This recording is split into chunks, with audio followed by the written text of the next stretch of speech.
Hey, it's Dan, and welcome to Unified Gaming. So in this one, we're going to play Trash or Grab, the game where we look at the items in the golden vendor and see are they any good or are they absolute trash. And a quick heads up, some of them are absolute fire. In order to get the items, you do need to go to Cyrodiil and access the golden vendor. It's important to note that the golden vendor's items do change week on week, and all of this is recorded on April 27th, so if you are watching this in the future, things will be different. With that said, I will be covering future items as well, so obviously subscribe for that. As with the golden vendor, where can you find her? If you play on the DC, she's in Cyrodiil, in Northern High Rock.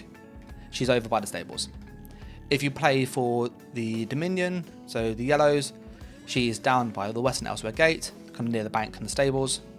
And if you play for the Reds, she's over in the Southern Morrowind Gate, and that's where you can find the golden vendor. If you like these videos, then like, comment, share and subscribe, it really helps out the channel.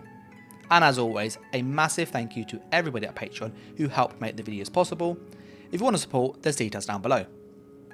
So with the golden, what is she rocking today? She has some jewellery pieces and some monster sets. I'm going to go through every piece now and talk about what's really good, should you get it or is it just a bit meh, and how you could use this. I'm going to focus primarily from a PvP perspective, but we'll touch upon PvE if appropriate. First and foremost, Beekeepers. What is this set? It's just loads of health recovery. If you play PvP, health regen is slashed in half, so this isn't great. It's fun, it's a bit trolly. If you build it right, you can get like 3 or 4k health regen. It's like having Vigor always up. But for me personally, I would skip Beekeepers. It's important to note as well that this is a bind on equip item, which means you can buy it from other players. So I would save your gold and your AP, and if you did really want this item for a sticker book or something, just buy it from another player. You then have Griffin's Necklace. This is also a bind on equip, so tradable. This gives you minor force and minor expedition once you damage somebody, and it's pretty cool. Is it meta? No. Is it a fun set? Yes. So for me, if you want a bit of fun and try something different, this is worth giving a go. Christopher ESO, who used to play ESO, used to run this a lot on his Templar because it gives you the speed, which Templar obviously lacks. So this can be a nice set. It's not the best in my opinion, but definitely worth considering for some niche builds. You then have what is probably the best item, Ice Furnace. People who know the channel and know me, I love Magical Warden, and this is just Magical Warden on steroids. It's the best set for Magical Warden for PvP generally. When you deal frost damage, you do an additional 880 damage to all enemies around 8 meters from the target. It has a 1 second cooldown. What this means is that when you use your spammable, so you use an Ice Staff on a Magical Warden for PvP, this will be proccing every single second because your light attacks will proc this. Your dot from Ice Reach will proc this. You generally use Masters in Ice Reach. You then have Ice Reach itself. You have other ice skills. So this procs really quick, really often, and it's just a very, very, very good set. For me personally, I would suggest buying this. This is hands down one of the best Magden sets in the game. I've already got this item, so I'm not going to buy it today, but I would if I didn't have this. And my item is gold. It's important to note that this is also a bind on pickup, so you can't trade this with other people. So if you are really wanting this item, you do need to either pay the gold or the alliance points. So I would personally, get this if you can. The next jewelry that I think is really good, but is a bit weird currently, is Knight Errant. Now, the Knight Errant necklace, this is a kind of tanky set, so it's a heavy armor set, and it adds 400 weapon and spell damage to your one-handed sword and shield abilities. Plus, when you use them, you get a small heal with 1500 health. This would obviously go a bit higher depending on stats and the damage doesn't know. But one-hand sword and shield has like really bad skills. However, with scribing coming next patch, the new skill, shield throw, is very, very, very good. So I would recommend getting this. If you notice, this is also bind on pickup, so you do have to buy this. You can't just, trade it from other people and stuff. So I'm going to buy this personally because next patch, this will be a pretty decent set if you use one-handed sword and shield. You could use this with reverb being your stun. You could use shield throw as your spammable. You've got a damage skill and a stun you've got shield charge, which is also a gap close and stun. So you could, mix it match and have your spammable, you could have your gap close. So you have some, use for the skill now. So personally, I'd give this a go. You then have Krog. Krog is brilliant. Like, this is such a good set. If I know you've followed the channel for a while, I use this on my Nightblade all of the time. This is brilliant for 1-bar Nightblades. So if you play on a 1-bar Nightblade and you want extra damage for free, this is perfect. You can run Oakensoul, you can run 2 damage 5 pieces set on one of these. So for me, this is worth getting. I have this in every single weight, so I would buy this personally. And if you are buying it, the M pen is nice, but you don't really want to be defensive with a Nightblade, so the Infuse is actually better. Ideally, Divines is the best trait for this. So if you buy all of these, one of each, your sticker book will go down to 25 and you can transmute really cheap. So for me personally, buy one of each. I have this already, but this is definitely worth getting. The last item in the Golden Vendor today is more of the Infernal. This is a monster set again. And when you deal damage with a light or heavy attack, you have a 33% chance to summon a Daedra for 15 seconds doing fire damage. It basically chases people and blows fire at them. It's quite a fun set to use.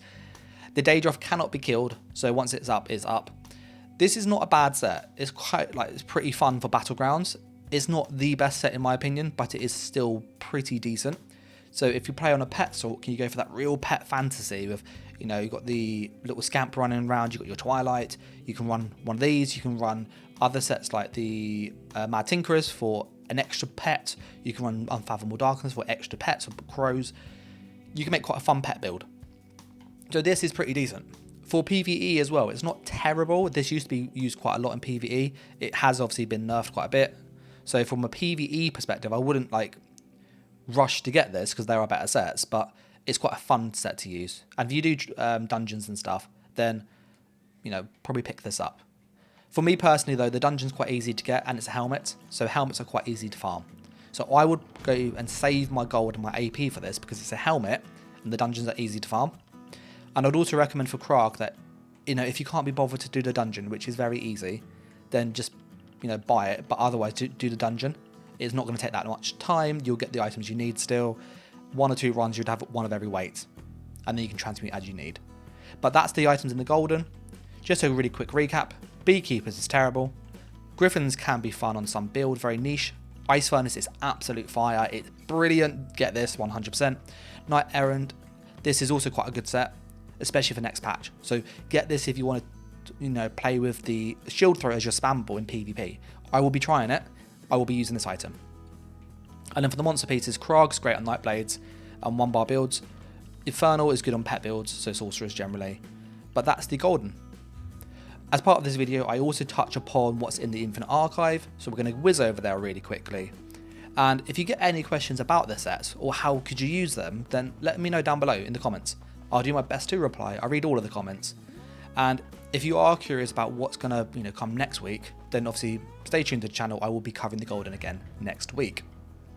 The last part of the video is to go through the Infinite Archive, which you can find in Apocrypha. It's down over here, and the Infinite Archive has a vendor that rolls every Tuesday to Tuesday, and they sell leads. They don't actually sell items, but they sell leads for mythic items, which are really good. A couple weeks back, they had the mythic lead for the Gaze of Sithis helmet, which is a really good helmet for PvP, and the lead is from a daily quest from the Dark Brotherhood, so this was a really good way to get it. So it's always worth checking this. For Fill It All this week, you have 2 leads that are in here. You've got the Bone Chain Goliath and the Frigid Sapphire. The Bone Chain Goliath, this is for the Shapeshifter necklace. It comes from Vaults of Madness, so this is from a dungeon. If you want that mythic and you don't want to farm a dungeon, this can be, it might be worth buying it. The mythic isn't great though in my opinion, so I wouldn't get this, but it's an option there.